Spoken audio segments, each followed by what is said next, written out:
चटनी आप लोगों ने अमूमन अपने घर में बनाई होगी, लेकिन बहुत यूनिक, डिफरेंट और इजी रेसिपी के साथ मैं आपको बनाना सिखाऊंगी, जिसको आप रमजान में पकोड़े और समोसों के साथ खाएं। बहुत यम्मी लगती है। तो सबसे पहले हम इंग्रेडिएंट्स नोट कर लेते हैं।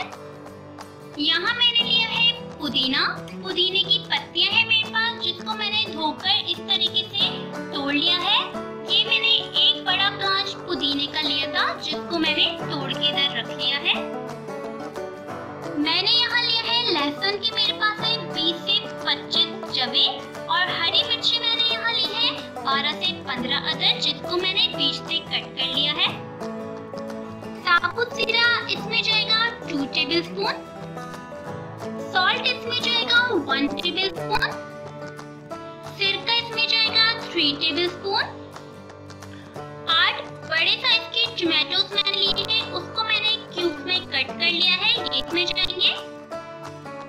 और कैरियां मैंने ली है 2 मीडियम साइज की, जिसको मैंने कट करके रख लिया है, क्योंकि आजकल कैरियों का सीजन है। इसको खट्टा करने के लिए हम इसमें कैरियों को यूज करेंगे। अगर आप कैरियां नहीं डालेंगे तो आप इसमें इमली का पेस्ट या फिर लेमन जूस भी यूज कर सकते हैं।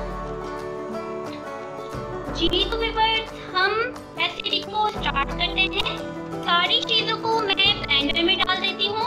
टमाटोस, हरी मिर्चें, लहसुन, पुदीना, सब कुछ हम इसमें डालेंगे, साथ में ही साबुत जीरा और सॉल्ट भी।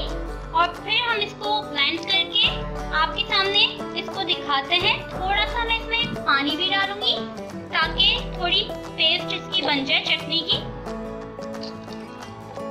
सारी चीजें मैंने ब्लेंडर में डाल दी हैं, और अब मैं इसमें हाफ कप पानी डालकर इसको ब्लेंड करके आपको दिखाती हूँ इसका टेक्सचर।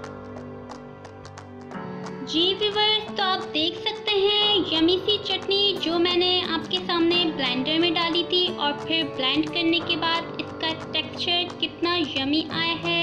ये आप ज़रूर रमज़ान के लिए ट्राई करें, और इसको आप बनाकर फ्रीज़र में फ्रीज़ कर दें, ये ख़राब नहीं होगी, आपकी पूरी रमज़ान चल जाएगी रेसिपी, और आप रोज़ाना अपने पकोड़े समोसों के साथ इसको खाएं। और मुझे भी अपना फीडबैक ज़रूर दीजिएगा, और दुआओं में याद रखिएगा। अल्लाह हाफ़िज़।